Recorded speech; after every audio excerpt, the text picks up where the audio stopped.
जैसे ही तीसरा hard shift आता है और उसके बाद धीरे धीरे करके वो जोन के अंदर पहुंच जाते हैं और कितनी आसानी से एरोबॉट्स वो जोन के अंदर पहुंच गए जी। और इतनी अच्छी पोजीशनिंग उस टीम के पास है। यानी यहाँ से भी वही मानसिकता जहां पर प्लेसमेंट पॉइंट पे पहले फोकस किया जाएगा और उसके बाद वो फिनिशर्स निकालते हुए दिखाई देंगे। पर HRZ उनको तो खैर परवाह ही नहीं, जैसा भी खेले उनके लिए सब सही। बग्गी के दोनों टावर यहाँ पर तोड़ दिए गए हैं और बिजलू को थोड़ा पद यात्रा करने की जरूरत पड़ने वाली है। अब देखना ये कि HRZ क्या वो फाइट लेते हैं या फिर नहीं। पर जैसे मैं एरोबॉट्स की रोटेशन की बात कर रहा था, बढ़िया पोजीशन उनके पास है और अब उन्हें भी पता है कि हाँ वेस्टर्न एजेस खाली है क्योंकि वो रोटेट वहीं से करके आए।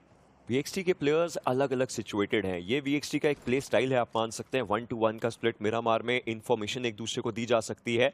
हालांकि गुजरात टाइगर्स उनके पास सर्कल का एक बहुत अच्छा एरिया आकर के बैठा हुआ है। टीम कॉस्मिक भी सर्कल में है तो उनके पास पॉइंट्स कमाने का फिर से मौका है। उनके पॉइंट्स कमाना मतलब 4 मेरिकल के लिए धीरे धीरे मुश्किलें बनती रहना, मुश्किलें पनपती रहना। हालांकि क्लच गॉड जो अभी तक 3-1 के स्प्लिट में बैठे थे वापस अपने टीममेट्स के पास आ चुके हैं और एरोबॉट्स उनको मौका मिलता है वो क्लच गॉड वाला घर हथियाने का। वो जो एरिया है जहां क्लच गॉड थे वहां एरोबॉट्स मूव कर सकती है, लेकिन सदर्न साइड की टीम्स वो थोड़ा मुश्किलों में एक दूसरे के ऊपर ही हावी हो सकते हैं। यहाँ पर जैसे आपने 4M के बारे में चर्चाएं करी ओशन, मैं बिल्कुल नहीं चाहूंगा कि वो राउंड 2 के लिए क्वालिफाई ना हो क्योंकि आज के दिन पे उन्होंने बहुत बढ़िया खेला है। एक लंबा जो सफर है उन्होंने तय किया है जी। और हमने हमेशा बात करी है कि हमारी जो ऑडियंस है अगर उन्हें लंबा सफर तय करना है तो वो हीरो एक्सट्रीम 160R 4V का इस्तेमाल कर सकते हैं। अगर आप अकेले जाना चाहते हैं तो भी, साथी है तो भी। आप मेरे साथी बनिए, साथ में चलेंगे और क्या। नहीं, आपके साथ नहीं जाऊंगा। आपके ड्राइविंग स्किल्स पर मुझे भरोसा नहीं है। अरे गेम वाले अलग होते हैं, रियल वाले अलग होते हैं, आप टेंशन मत अच्छा। लीजिए। बट यहाँ पर टेंशन लेने की बात आ चुकी है क्योंकि थोड़े बहुत शॉट जरूर दिए जा रहे हैं। ग्लिचेक्स के प्लेयर्स हायर ग्राउंड और थोड़ा दूर है। इनफैक्ट उनको जोन भी देखना है अगले 40 सेकंड में और फाइट्स भी देखनी है जिसके अंदर विकेट ने कर दी है शुरुआत। पिछले गेम में भी अच्छा प्रदर्शन निकालते हुए आए थे और अब बॉट आर्मी के खिलाड़ियों के ऊपर बहुत बेहतरीन तरीके से हावी होते हुए आउटकास्ट को पहले ही खत्म किया गया था। हॉक अपने लिए एक डिसेंट जगह ढूंढ रहे हैं लेकिन क्या वो इनफ रहेगा। बॉट आर्मी शुरुआत बहुत अच्छी करी गई जहां पर उन्होंने 4 फिनिशेस निकाले थे। दिक्कतें अब यहां से ज्यादा बढ़ने वाली है क्योंकि ग्लिचेक्स रिबॉर्न वो तो पहले से ही बहुत ज्यादा ऊपर है। उनको भी पता है कि अगर हम यहां पर हार गए तो भी ओवरऑल हम कुछ हारने नहीं वाले, पर अगर यहां हम फाइट जीतते हैं यानी अगले वाले राउंड के लिए आपने यहीं से शुरुआत कर दी है और बॉट आर्मी वो भी हार मानने को तैयार नहीं है। पर मैक्स बस वो ऊपर गए, हॉक को उन्होंने डाउन करा, वो एलिमिनेट कर दिए गए और अब बॉट आर्मी वो बचती है मात्र एक खिलाड़ी के साथ और वो एक खिलाड़ी भी यहीं पर है और मुझे लगता है कि रिज को देख लिया गया विशु के द्वारा। ग्रेनेड्स उतने मात्र पर्याप्त होंगे जी नहीं, अभी तक उस खिलाड़ी को उन्होंने देखा नहीं है। दूसरे वाले कंपाउंड में उन्होंने वो ग्रेनेड डाला पर बहुत जल्द जब चारों खिलाड़ी एक साथ आगे बढ़ेंगे रिज को भी आसानी से एलिमिनेट किया जाएगा। दिक्कत यह है कि साइड में असम टाइटंस आ चुके हैं। वो येलो कलर के जो स्पॉट्स हैं असम टाइटंस वो फिनिश फीड को रीड करेंगे और उसके साथ साथ क्या केओस किस तरीके से पनप रहा है उसको रीड करने वाले हैं। ब्रीदिंग स्पेस जब नहीं होगा ग्लिचेक्स रिबॉर्न के पास शायद तब असम टाइटंस के प्लेयर्स आना चाहें। रिज की तरफ से एक अच्छा ग्रेनेड गया, मैक्स बस को डाउन किया गया है लेकिन रिज क्या फिर से वैसा ही कुछ कमाल कर सकते हैं अपने नेट्स के थ्रू। उन्हें चाहिए होगा कि चलिए 2 खिलाड़ियों को डाउन करें, जो कि किया भी है। रिज का ग्रेनेड का प्रोबेबिलिटी और चांस इतना कमाल का था कि खिलाड़ी खुद उसके अंदर आ गए और अब जोन को प्राथमिकता देनी पड़ेगी, जोन के लिए आगे मूव करना पड़ेगा। एक अच्छा स्मोक जो पहले कर दिया था रिज ने उसके अंदर खुद को रखना चाहेंगे और दूसरी तरफ ग्लिचेक्स के खिलाड़ियों के जो नॉक्स निकले थे वो चोरी हो रहे हैं। देखिए बॉट आर्मी को वो 20 से 25 अंक निकालना होगा इस मैच में भी और जो अगला मैच आएगा उसमें भी 20 से 25 भी नहीं पर कम से कम 15 तो निकालने ही होंगे क्योंकि 21 के साथ शुरुआत करी थी। पहला मैच बिल्कुल ही खराब रहा पर असम टाइटंस जी नहीं, ये तो नहीं होना चाहिए। आपने बहुत बढ़िया खेला है बाकी 9 मैचेस। आज का जो पहला मुकाबला था वो उनके लिए बहुत खराब गया, 1 पॉइंट मात्र वो ले पाए और ये 11वां मैच है। अपना एक खिलाड़ी उन्होंने गिरा दिया और देखना यह है कि क्या वो रिवाइवल संभव हो पाएगा या फिर नहीं। पर HRZ वो तो जैसा अभी तक खेलते आए वैसा ही वो खेलेंगे। पर ओशन इन सबके बीच में एरोबॉट्स एक बार फिर से क्या शानदार रोटेशन रही है उस टीम की।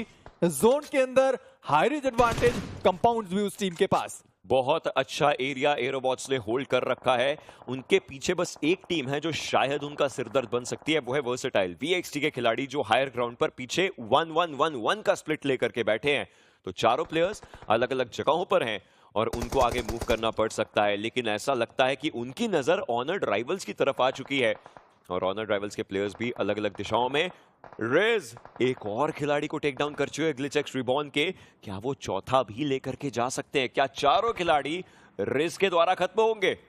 बहुत ज्यादा दूरी है उनके और ग्लिचेक्स के खिलाड़ियों के बीच में। हालांकि उस खिलाड़ी ने गाड़ी उठा ली है और वो गाड़ी लेकर बहुत ज्यादा क्लोज है। क्या वो गाड़ी उनके ऊपर चढ़ जाएगी? जी, यहाँ पर वो खिलाड़ी गाड़ी के अंदर बैठ गया। विकेट उनके ऊपर वो गाड़ी चढ़ गई होती, पर क्या सही दिमाग का उन्होंने इस्तेमाल किया। वो खिलाड़ी गाड़ी के अंदर चला गया और रिज कुछ खास कमाल नहीं कर पाए, उनका एलिमिनेशन हुआ। पर एक कोशिश जो बॉट आर्मी ने करी है, हालांकि इतने से काम नहीं चलने वाला। जैसे हमने पहले भी बात करी थी कि आपको हर एक मैच में वो 15 से 20 अंक निकालने होंगे, तब जाकर आपके लिए वो काम बन पाएगा। बॉट आर्मी अब एक आखिरी मैच और सैनहॉक मत देखना है कि अगर 30 अंक निकाल पाए तो क्या पता वो भी क्वालिफाई हो पाए। स्कूबा की तरफ से वो जरूरी जीवन दान दिया गया था और उसके बाद वो पूरी फाइट स्टार्ट हुई। रेस को लगा कि हाँ, मैंने प्लेयर्स को डाउन पहले भी किया है तो अब आगे मूव कर सकता हूँ, लेकिन मुश्किलें वहीं पर हुई। बट फाइट्स VXT की हो चुकी है शुरू ऑनर्ड राइवल्स के अगेंस्ट एक्विनॉक्स। एक एक करके प्लेयर्स के ऊपर प्रेशर बनाने की कोशिश करते हुए बिजलू को डाउन किया है और अब बिल्कुल आगे जाकर के इस एरिया को हथियाने की कोशिश। VXT को सर्कल का एज चाहिए था और ये एज इन्हें कमाल के तरीके से मिलता हुआ, क्योंकि इस जगह से इनके पास इंफॉर्मेशन है और आगे छोटा सा रिज अच्छे खासे तरीके से इनकी प्रोटेक्शन करता है। ट्राइब हर्डमैन दिक्कतें अब उनके लिए बहुत ज्यादा होने वाली है। पिछला मैच 0 पर एलिमिनेट हुए थे। 40 अंकों के साथ ये टीम अभी भी मौजूद है। एक और खिलाड़ी उनका डाउन किया जाएगा। टीम कॉस्मिक जॉर्ड वो भी डाउन करे गए। डेक्स्ट्रो वो आखिरी बचा हुआ खिलाड़ी, उनका भी एलिमिनेशन। ट्राइब हर्डमैन इतना ज्यादा क्लोज आकर आप इस तरीके से नहीं खेल सकते। इस मैच में भी उन्होंने फिनिशेस नहीं निकाले। एक प्लेसमेंट पॉइंट के साथ वो टीम एलिमिनेट हुई है।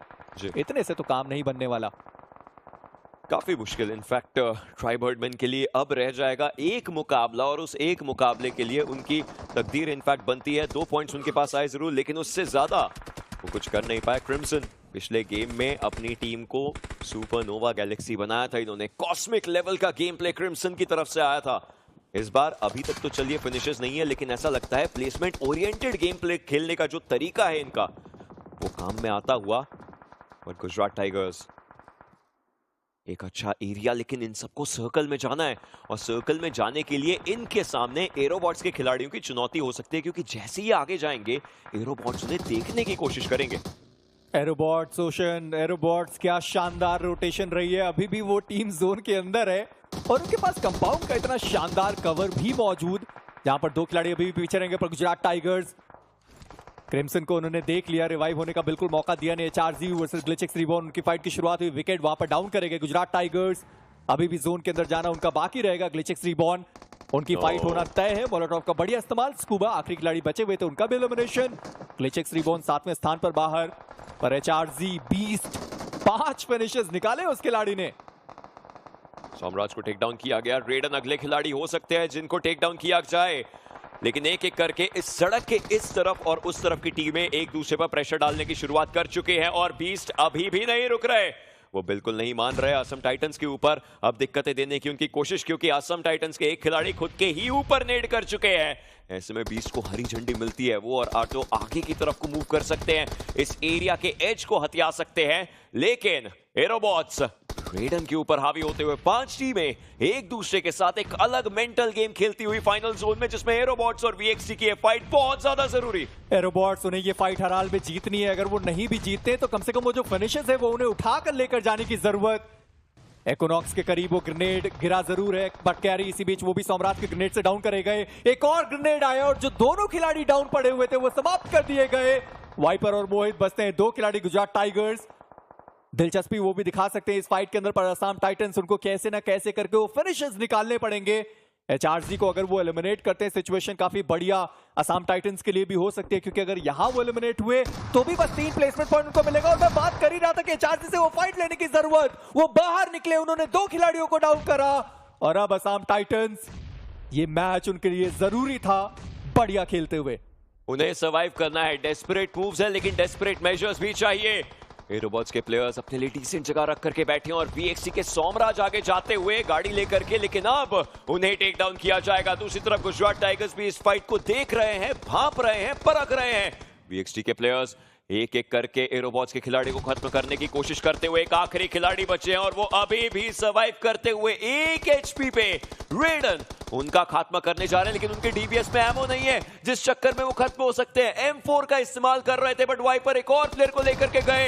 एज से खेलते हुए एक्विनॉक्स उनका अगला शिकार बनते, बट एक्विनॉक्स ने अभी भी खुद को संभाले रखा है। बट ये एक सही मौका है गुजरात टाइगर्स का आगे मूव करने का। वाइपर क्या शानदार वो खिलाड़ी, क्या शानदार जानदार परफॉर्मेंस हमें देखने को मिला। पर एक्विनॉक्स वो आगे गए, उन्होंने एक खिलाड़ी को डाउन भले किया हो, पर अब एक आखिरी खिलाड़ी इन्फिनिटी बचेंगे अपनी टीम से। गुजरात टाइगर्स इस मुकाबले को जीत कर जाएंगे। चिकन डिनर निकाला, फिनिशेस भी उन्होंने निकाले, पर जैसे हम पहले से बात करते हैं